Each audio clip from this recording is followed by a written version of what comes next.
All the content contained in this webcast is for informational purposes only. The investments and strategies contained in this webcast may not be suitable for you.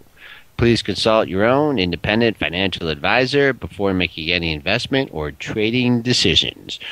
Well, Dennis, we got some market movers, some moving up, some moving down, but Oracle seemed to satisfy the street's expectations. Oracle flying after the bell there and actually trade up into the 31s. Maybe Joel can find out the exact high from last night.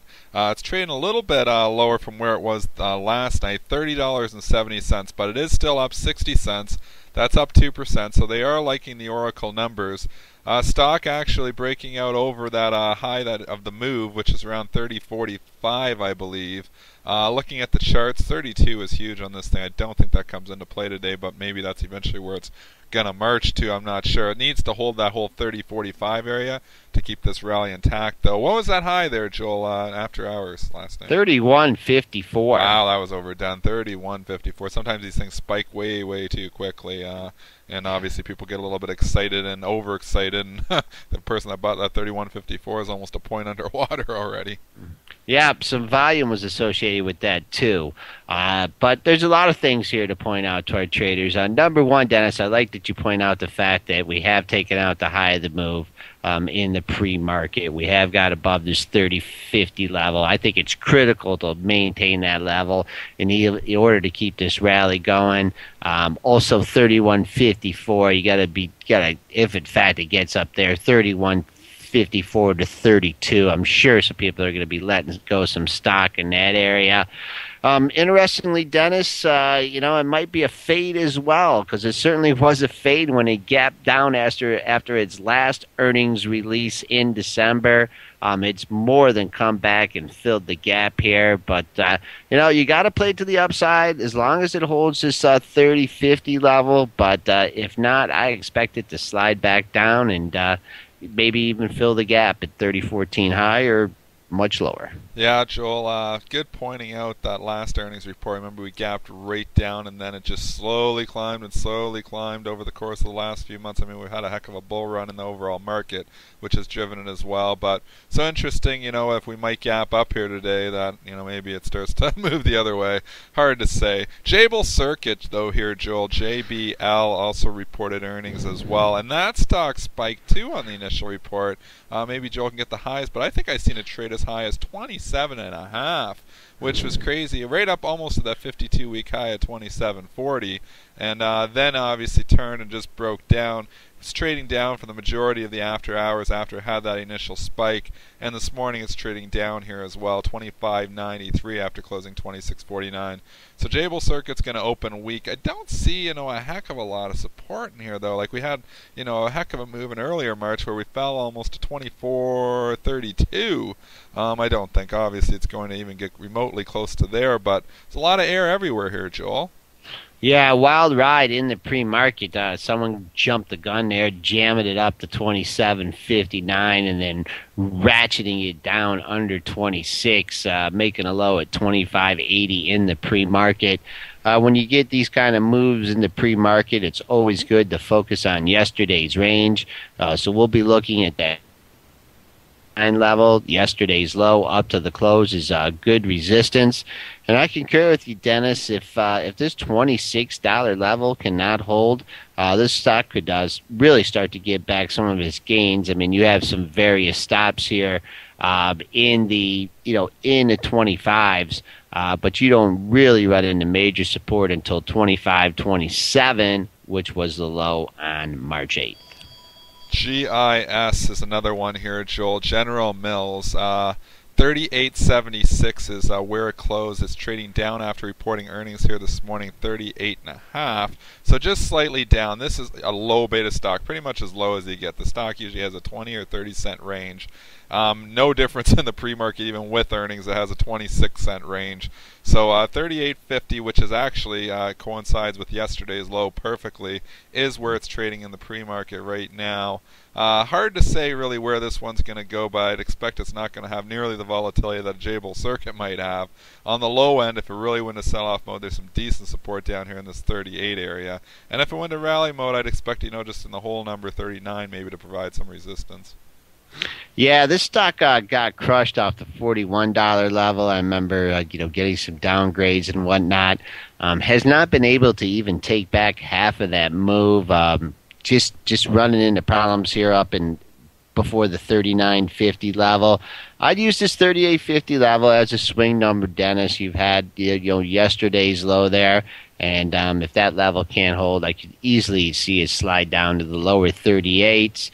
Coming back on the upside, I don't think anyone's really too excited about these earnings, so I'd use that the close and the high is major resistance. Just breaking news right now as we are doing our show. HPQ just announcing organizational restructuring. The stock is getting a little bit of a lift here. Not a ton, though. 23.98. So it's been closed, or it was trading yesterday right near its 3-month low here, Joel, or even 4-month low. And now actually trading up at 24.15, so getting a little lift on this organizational restructuring. What do you think? It's since they reported earnings there 2 months ago, stock's been straight down.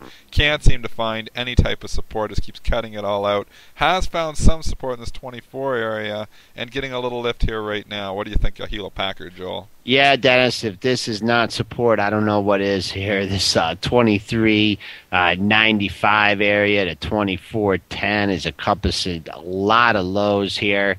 I'd keep a real close eye on this 24 level.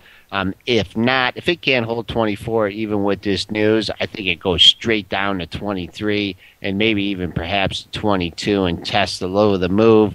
I just hope that their reorganization, they're still going to sell computers and printers. That was what started all this problem. Biggest PC maker in the world says, we're thinking of getting out of the PC business. What? That's what you do. So I think that's, what started all this a year ago when they originally were saying that, and obviously they've had a lot of trouble since then. And the stock just has not performed, been a real underperformer here for quite some time. Moving on, USG announced preliminary earnings results. They announced the 2 months results with the 3-month results to come out next month. Interesting. You don't see companies do that often, but the stock is really getting a lift. They must have been really excited about their 2-month results to come out and release them early. 17.11 is where it's closed. It's trading 19.25 right now. USG just flying here, Joel, and on pretty decent volume too. So this isn't like a one-up. It's 1901 bid. The stock's breaking out. The old 52-week high was right here at 1812, blowing through that. 1925, Joel. What do you think of USG? Well, going back to the Hewlett Packard, Dennis, someone is definitely stepping out here at this 24.60 level, and there's a rock of resistance there. So until it gets above 24.60 with a couple closes, I'm not convinced this thing's moving higher. Dennis, this thing is moving up. It's really come down off a cliff, though, looking at the 06, 07 highs. I forgot, Dennis, what does this company do? USG, they're in building materials, I believe. Okay. So we haven't been building much. You really can't, I don't know, you can't really step out in this thing. It is up $1.99. You said it is bid there. Really, the only parameters that you have is the pre-market. The pre-market high has been 19.25. Where'd you say it was bid at, Dennis? 1901. 1901. 2,100 shares bid there, too, in the pre-market. Trade 1910 now, so it looks like it's going to open up over 19, or at least right now. Okay. I keep an eye on that 19.25. I mean, that would be the level based on the pre-market activity. If it can't hold 19, I don't know if I'd want to be long this issue. And now going to the monthlies, Dennis, you had a high back in February of 2011 and 1991. So call it $20 if this momentum can continue. I like that $20 number too. It hasn't been here for a long time. The stock was $5.75 to put it in perspective.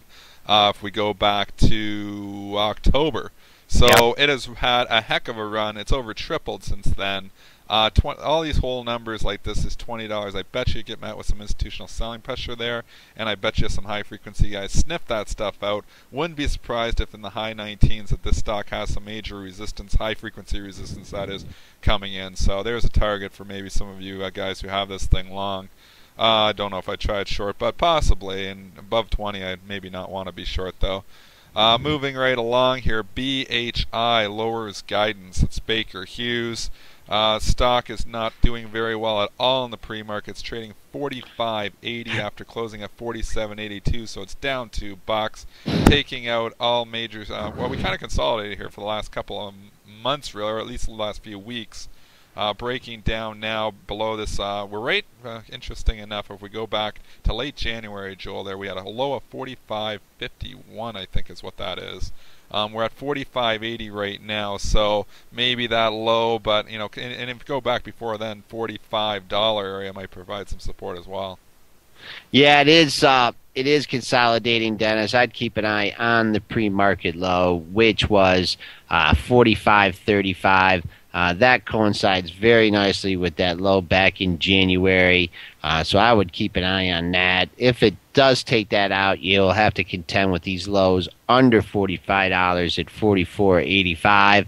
Coming into pre-market, Dennis, all these muted rallies here have stopped at the $46 level. So if, in fact, this can, and I know it's only 6 cents away from there, but there's a lot of air in this thing above 46.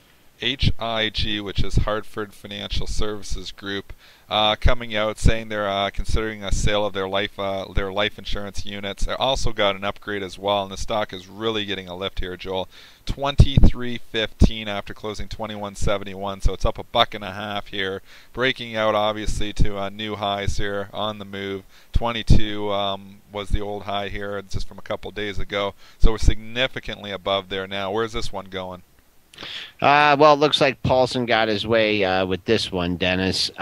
In the pre-market, someone seems to have an opinion here at 23.25. We're only trading a dime away from there. I would use that as resistance. There's been pretty good volume associated with it. If, in fact, it breaks above there, I'm looking at this high from August of last year at 23.81. I'm sure it'll attract some sellers from 23.81 up to 24. If it before, you got a lot of room on this thing on the upside up to the July high 27.10. Coming back on the downside, I said 23 would be that minor support. You could get a buck drop down to 22 level if that doesn't hold.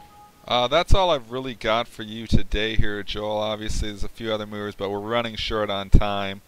Seeing some of your financials a little bit stronger, but really overall it's kind of quiet aside from those individual movers that we just highlighted. Any closing thoughts?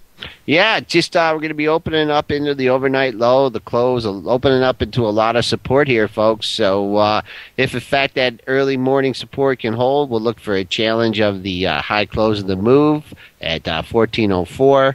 If this 13.98.75 doesn't hold, we could drift back down and test yesterday's low at 13.91.75. That's our show for today, folks, and we'll be back with you tomorrow.